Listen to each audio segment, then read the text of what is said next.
याह की स्तुति करो, यहोवा के नाम की स्तुति करो। पुनः एक बार क्रिश्चियन चर्च भोपाल के साथ इस वचन की सेवा में आप सबों का स्वागत, अभिनंदन। आज हमारे मनन के लिए बाइबल पढ़ने में अगुवाई भाई आशीष जेकब करेंगे।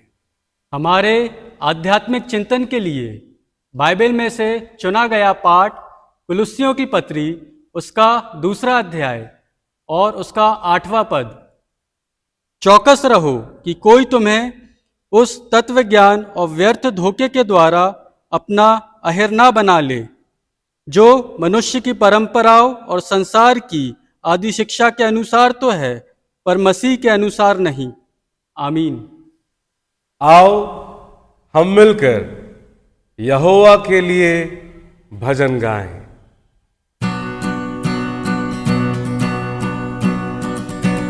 हे मेरे मन यहोवा को धन्य धन्य कहो, ओ हे मेरे मन यहोवा को धन्य धन्य कहो। जो कुछ भी मुझ में है, जो कुछ भी मुझ में है, उसको धन्य कहे। हे मेरे मन यहोवा को धन्य धन्य कहो। वही तेरे अधर्मों को क्षमा करता है, वही तेरे रोगों को चंगा करता है। Hallelujah hallelujah. वही तेरे अधर्मों को क्षमा करता है, वही तेरे रोगों को चंगा करता है। वही तो तेरे प्राणों को नाश होने से बचाता है। हे मेरे मन यहोवा को धन्य धन्य कहो, ओ हे मेरे मन यहोवा को धन्य धन्य कहो। आइए बड़ी प्रार्थना के साथ प्रभु के महान सेवक आदरणीय बिशप डॉक्टर विपिनलाल जी के द्वारा प्रभु का वचन सुने। बड़ी प्रार्थना के साथ हर बुधवार पास्टर पगारे बेटे आशीष की बड़ी मेहनत के साथ की गई इस सेवा में जो आप प्रभु के वचन को सुनते हैं, गीतों को सुनते हैं, प्रार्थना में सहभागी होते हैं, यदि वास्तविक में यदि आप आशीष पाते हैं, कुछ अच्छी बातें आपको मिलती हैं, तो मेरी प्रार्थना है कि आप अपने कम से कम एक मित्र को, एक भाई या बहन को, अपने परिवार के किसी भी रिश्तेदार को, एक व्यक्ति को जरूर शेयर करें, क्योंकि यही भावना संत पौलुस की है। पौलुस जेल खाने के अंदर है, लेकिन उसकी चिंता कलीसिया के प्रति है, क्योंकि पौलुस के द्वारा, उसकी प्रार्थना के द्वारा, कड़ी मेहनत के द्वारा कुलुस्सियों की पत्री, कुलुस्सियों के शहर में कलीसिया की स्थापना हुई है। और पौलुस चाहता है कि निरंतर वो प्रभु यीशु मसीह में आगे बढ़े और परमेश्वर की महिमा कर सके। लेकिन जो वचन पढ़ा गया जिसमें लिखा है कि चौकस रहो, हमारे आध्यात्मिक जीवन में बड़ी चौकस रहने की बड़ी आवश्यकता है। यानी कि हमारे आध्यात्मिक जीवन में लापरवाही की कहीं भी गुंजाइश नहीं है। पौलुस जिस जमाने में, जिस समय में कुलुस्सियों के विश्वासियों को लिखता है, तो उसी समय दूसरा कुरिन्थियों की पत्री उसका लिखा हुआ है 8वां अध्याय और 20वें पद में, हम इस बात में चौकस रहते हैं। पौलुस कहता है न केवल उसने चौकस होने की शिक्षा दी है, लेकिन कुरिन्थियों की पत्री में कहता है कि हम चौकस रहते हैं। चौकस इसलिए रहते हैं कि जो सेवा प्रभु ने हमें सौंपी है, चौकस इसलिए रहते हैं कि जो आदेश प्रभु ने हमें दिया है, चौकस इसलिए रहते हैं कि जो सुसमाचार हमें दिया है, चौकस इसलिए रहते हैं कि सुसमाचार के लिए जो भी हमारी आवश्यकताएं प्रभु पूरा करता है, उसके कारण हम लोगों के सामने किसी भी प्रकार से लोगों के लिए ठोकर का कारण ना बने। लेकिन पौलुस कहता है कि चौकस रहो। हमारे आध्यात्मिक जीवन में कई बार हम संतुष्ट हो जाते हैं कि हमने बपतिस्मा लिया है, पवित्र आत्मा का दान हमने पाया है, अन्य भाषा हमने बोला है, या चंगाई का वरदान हमें मिला है, या भविष्यवाणी का वरदान हमें मिला है। और ये आध्यात्मिक जीवन में कई बार हम अपने लापरवाही के कारण परमेश्वर की आशीषों को धीरे धीरे हम खोने लगते हैं। लेकिन पौलुस कुलुस्सियों की पत्री उसका 2 अध्याय और 8वें पद में रहता है कि चौकस रहो कि उस तत्व ज्ञान और व्यर्थ की धोखे के द्वारा अपना अहेर ना बना ले, जो मनुष्यों की परंपरा और संसार की आदि शिक्षा के अनुसार तो है।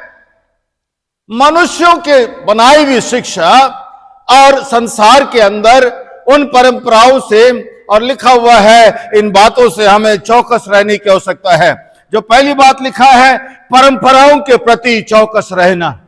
जबकि ये कलीसिया की स्थापना है, कलीसिया अपने प्रारंभिक स्तर में है, और उन पुराने यहूदियों में से बहुत से लोग प्रभु यीशु मसीह में आने लगे हैं, और ऐसे समय में कलीसिया की स्थापना हुई है। और कुछ लोग हैं जो परंपराओं को ही, मूसा की व्यवस्था को ही, मूसा की सारी आदि शिक्षाओं को ही प्रथम प्राथमिकता देने लगे हैं। लेकिन पौलुस बताना चाहता है कि परमेश्वर ने मूसा की सारी व्यवस्था जो मनुष्य जाति के लिए, अपने लोगों के लिए प्रभु ने दिया, उन सारी व्यवस्था को प्रभु यीशु मसीह ने अपने जीवन के द्वारा, अपनी सेवाओं के द्वारा, उस कैलवरी के क्रूस के बलिदान के द्वारा, उस बड़े पुनरुत्थान के द्वारा पूरा करते हुए प्रभु यीशु मसीह ने अपने क्रूस की उस बड़ी वाणी में कहा कि पूरा हुआ।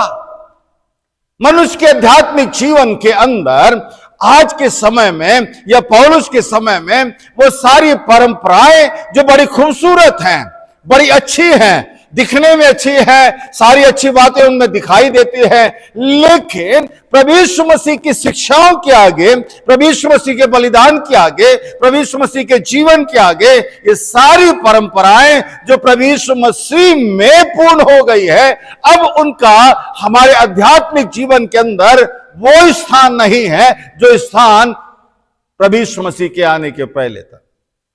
और दूसरी बात वो लिखता है कि संसार की शिक्षाओं के द्वारा, जो मनुष्यों के द्वारा है, दिखने में खूबसूरत है, दिखने में अच्छी है, लेकिन ये परंपराएं और संसार की शिक्षाएं, ये दोनों अपने आप में खूबसूरत है, ये अपने आप में अच्छी हैं, मनुष्यों के द्वारा बनाई गई है। लेकिन हम अपने आध्यात्मिक जीवन में प्रभु यीशु मसीह की शिक्षाओं को का त्याग करते हुए, यीशु मसीह की शिक्षाओं को छोड़कर, यीशु मसीह की शिक्षाओं के रास्तों में आगे ना बढ़कर हम संसार की शिक्षाओं में ज्यादा आगे बढ़ने लगते हैं। और यही कारण है कि बहुत से लोगों के लिए पौलुस कहता है कि तुमने अपने जीवन में एक अच्छी दौड़ का प्रारंभ तो बहुत अच्छा किया, लेकिन अंत में उस दौड़ का प्रारंभ जो तुमने ईमान के साथ में किया था, आज्ञाकारिता के साथ में किया था, प्रभु के प्रेम के कारण किया था, धीरे धीरे वो संसार की शिक्षाओं के कारण, परंपराओं के कारण धीरे धीरे तुम उससे भ्रमित होगे। और यही कारण है कि पौलुस के जमाने में जब पौलुस की चिंता कलीसिया के प्रति है कि कलीसिया उस स्थान से ना हटे, उस सेवाओं से ना हटे, उस दिशा से ना हटे, और उस प्रभु की इच्छाओं से ना हटे जिसके लिए प्रभु यीशु मसीह ने बुलाया। चौकस रहो। हमारे आध्यात्मिक जीवन में हमें चौकस रहने की बड़ी आवश्यकता है। कहीं ऐसा ना हो कि हमारी लापरवाही के कारण हमें पता ना चले और हमने प्रभु की आशीषों को खो दिया। प्रभु के वचन में लिखा है गिदोन के बारे में, प्रभु के वचन में लिखा है सिमसन के बारे में कि सिमसन प्रभु का सेवक होने के नाते के कारण प्रभु ने उसे बड़ी आशीष दी, लेकिन उसकी लापरवाही के कारण, उसके जीवन के प्रति चौकस ना रहने के कारण उसने अपनी जिंदगी में परमेश्वर के जीवन को, परमेश्वर की सामर्थ को, परमेश्वर के उस बड़ी महिमा को जिसके लिए बुलाया गया वो खो दिया। यदि आप पढ़ेंगे बाइबल में कि दूसरा इतिहास उसका 26वां अध्याय और 16वें पद में लिखा हुआ है उजिया के बारे में कि उजिया एक जवान लड़का जिसको परमेश्वर ने अपनी सेवा के लिए चुना।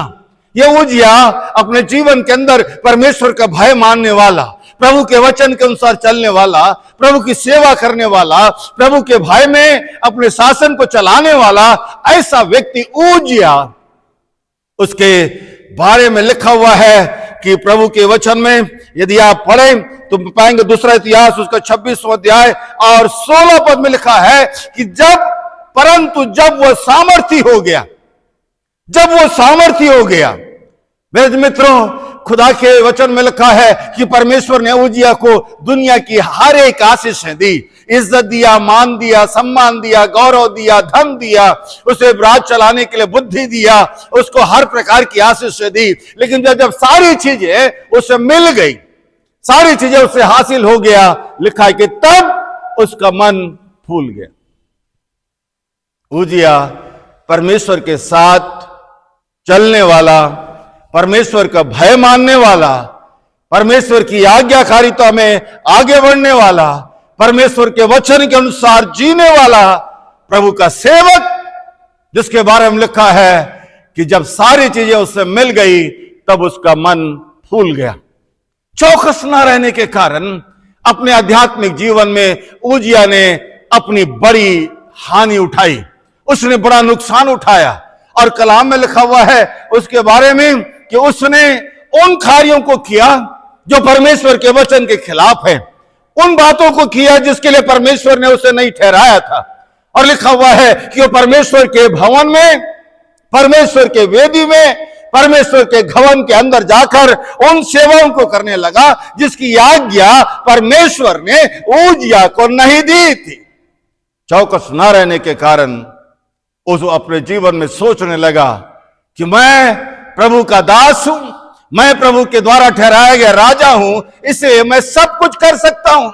लेकिन इसका नतीजा क्या निकला, आगे चलकर आप पढ़ेंगे तो आप पाएंगे कि उजिया राजा मरने के दिन तक कोढ़ी बन गया, मरने के दिन तक कोढ़ी बन गया। कौन? ये परमेश्वर का सेवक, परमेश्वर की अगुवाई में चलने वाला, परमेश्वर के नाम से तमाम वेदियों को तोड़ने वाला, परमेश्वर की आज्ञा के अनुसार अपने जीवन बिताने वाला। लेकिन लापरवाही के कारण वचन में लिखा उसे कोढ़ हो गया मरने के दिन तक। हमारी आध्यात्मिक जीवन में पौलुस कहता है तुम्हें चौकस रहना है, तुम्हें चौकस रहना है।